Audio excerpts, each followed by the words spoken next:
Xenu is supposed to be an intergalactic warrior lord. I would say about 90% of people in Scientology have never heard of Xenu. So you don't learn about Xenu until you get to OT3, which would probably cost you £100,000 to get there, so most people don't even make it that far.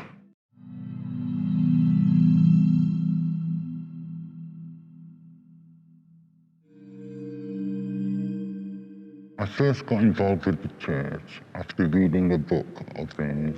I hadn't ever heard anything about Scientology before that, so I didn't know what a cult was. I was in my mid-20s, and so I did contact the church, and I went in there, and they had me do a personality test. They kind of told me that I was a complete mess and I needed to do some Scientology courses to sort myself out. They actually used the free personality test as how to recruit people. That's the number one way of doing it. It produces like a graph to show where you're happy in life and where you're not happy in life. And they're looking for where you're not happy in life or what it is about yourself that you'd like to improve, and that they call your ruin. And then once they find out what your ruin is, they will use that against you, because they will make you believe that only Scientology can help you handle that problem. Within a few months of first going there, I started to work there, and they spent some time trying to recruit me to join them. I wasn't initially planning to do that. They basically wore me down. They'd take me to what they call a recruitment interview, and they'd keep me there for hours. And if I refused to sign the paper, they would say, okay, well, what I'd like to do is have a read of this and then give me some materials to read. And they'd have me start reading that, and then they'd go away and they'd come back an hour later and they'd start again. That's pretty much how they do everything, how they get you to pay over money. So this one, stop asking you. Once I had agreed to do it, I had to sign a 2.5-year contract. Dad told me I'd be earning probably £200 a week, which turned out to not be true. I found myself working over 80 hours a week and earning under £5,000 a year. I was basically teaching people courses. I started at 9 o'clock in the morning and finished at 10 o'clock tonight, Monday to Friday. And at the weekends, I worked from 9 o'clock till 6 o'clock. I must have had about 10 days off in the whole time I worked there. They have you sign a contract which puts you down as a volunteer, so they don't have to pay you the minimum wage. How they pay you is a proportion of what the organisation pulled in that week. It could be £80 one week, it could be £20 another week. You've got no control over it. They tend to cut you off from everybody, and first of all, by taking up all your time, they have you in there every free moment you've got, so you haven't really got as much time for friends and family, and you end up kind of cutting them off automatically.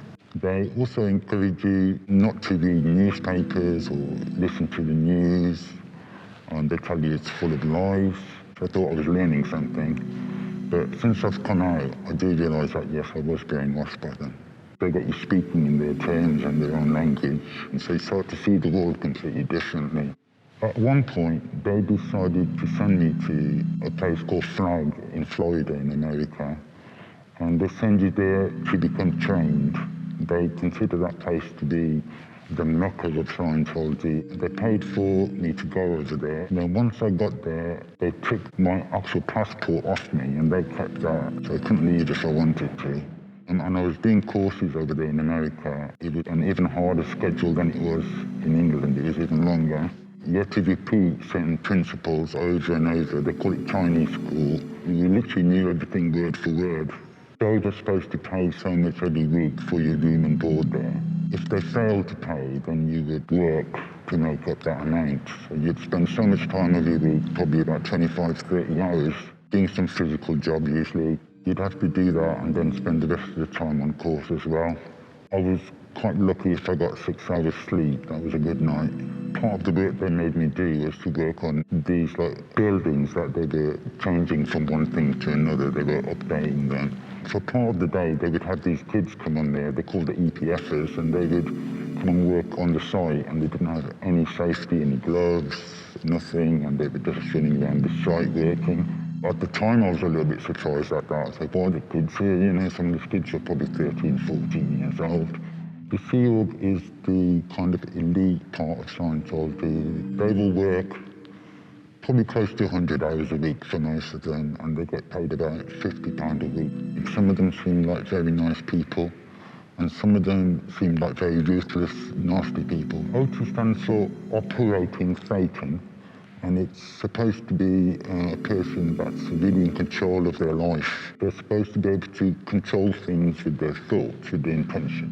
One of the things that they teach you in Scientology is that if you have any hypocritical thoughts, you're thinking bad things about Scientology, it's probably because you've done something bad yourself. That tends to make you not think anything bad about Scientology. You kind of control yourself and not go there mentally. But they've also got this culture where if you see anybody else doing anything that's not optimum, you need to write a report on them. And you haven't written the report, you can get in trouble yourself for that as well. Everyone's kind of looking out on everybody and kind of snitching on everybody. After being there for some years, I realised they weren't helping anybody, they were just making money. I didn't think it was right, and I kept it to myself, I didn't say anything.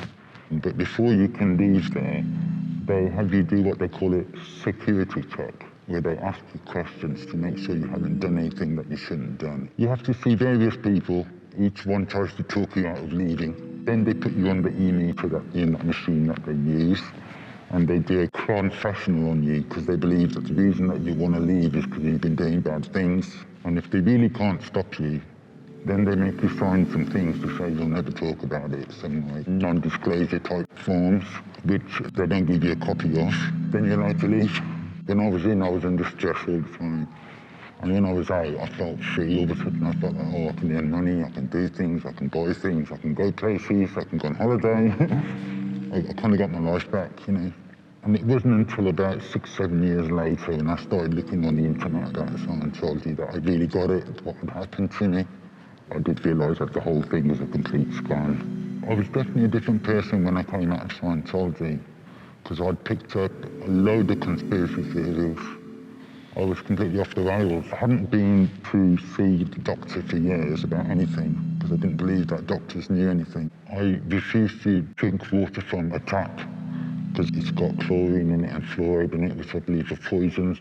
From what I've learned from cult experts, normally a person that joins a cult is in a vulnerable position, and it could happen to anybody. In my theory, I think if you're more susceptible to hypnosis, you're more likely to get into a cult.